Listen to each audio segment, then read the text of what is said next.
engine, right? So you get more lift at the cam, you get more output. Kind of the same thing along this line.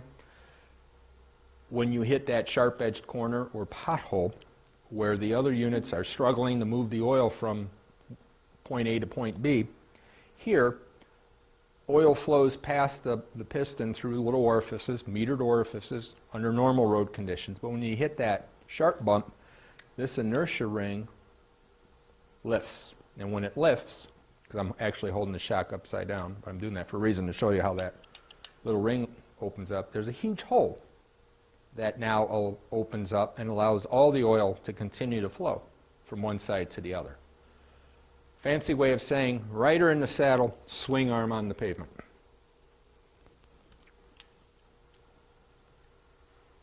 Now, I will turn it right side up. This shock is the only shock that is important. It is important which direction it's installed. 412s, 430s can go either way. This technically can go either way. It can go rod end up, but it's not going to work anywhere near as what you've just spent a lot of money to get it to ride. So always remember this series, rod end goes down. A little better. When you're going over the smaller stuff, the oil flows through the orifices and does what it does best. But when you hit that large one, well, there's a sharp-edged bump or a pothole, that inertia ring will lift, allowing, again, all that oil to flow. Being spring-loaded, it is also velocity sensitive, and it knows, so again, you know, how quickly it's being compressed will determine how much it opens up internally. But more importantly, it also knows when it gets toward the end of its stroke. It'll slam shut. So you do not have that bottoming out like you might with some other design. You'll have a hydraulic cushion. You'll still get a jolt, but it is a cushioned jolt. So even in those situations where it's like, uh-oh, this is going to hurt, it's not going to hurt as bad. Let's get on and talk a little bit about air shocks, starting with the Softail units. These, both the Softail Airtail and the Airtail for the baggers are dual chamber shocks where the competition is all single chamber. Now what that means is you have control of bottoming or preload independent of ride height. A competitor system being single chamber, if it's fully extended, it's pretty solid.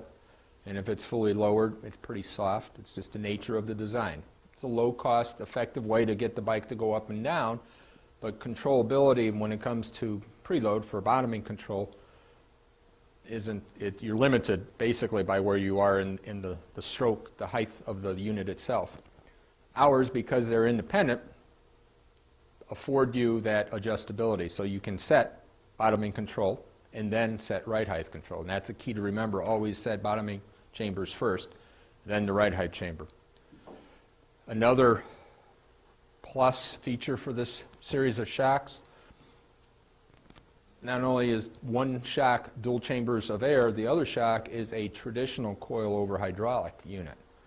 So if you ever have an air leak with one of our systems, this one in particular, where the competition, your tire on fender, this system will actually, by design, keep it up and want to even raise it back to its stock height, because we use air to lower it as opposed to where the others use air to raise it. So you got to back up to a backup. By design, you're adding air to lower it, so it wants to go back up when you let the air out.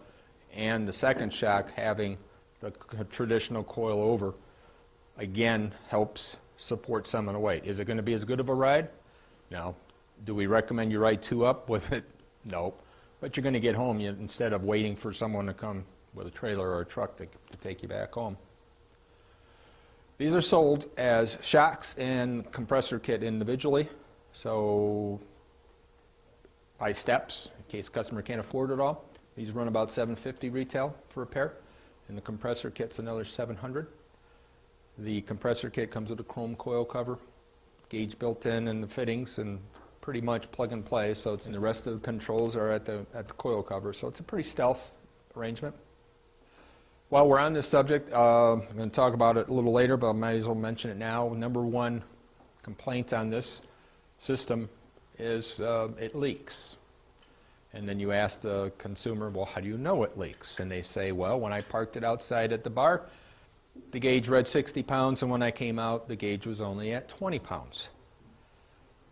Our gauge is not meant to hold pressure. The outlet line from the compressor is a check valve inside. So when you energize the compressor, the valve opens, sends air to the shock and then to the gauge to let the consumer know how much pressure is in that chamber. As soon as you release the electrical charge going to the compressor, check valve slams shut. So the line from the compressor to the gauge, we don't care if it leaks out, because it's not leaking. It's just, we could make it airtight and completely to the gauge, but that would just add cost. Again, keep in mind it's only a reference. Great answer to your customer then. Tell them to just wrap the compressor button to that chamber. If that needle shoots right back up to 60 pounds, guaranteed there's no leak. Now if you hit it and it only goes up 5 pounds, then we do have an issue. But again, just because the gauge drops in pressure reading doesn't mean there's a system leak. For those cost-conscious customers who still want to slam their bikes, the air dragger is an option available for them. It also starts out as a 13-inch shock. It will take you down almost the same to about 10 1/4 inches. But it's a single chamber. So kind of the rules of a competitor system apply. They're fully up is firmer than it would be, and fully lowered is a little softer than it normally would be. But we did do two upgrades internally.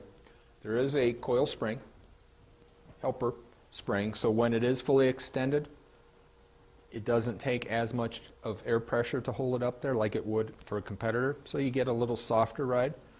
And then on top of the damper body, right in here, is a microcellular urethane bump stop, but one that allows for a lot of travel. And it's interesting, this shock, to my point where people will buy it because they want to slam their ride, and then they forget to raise it as they go down the road, they'll ride it on that bump stop. And then they'll say, that ride's pretty good.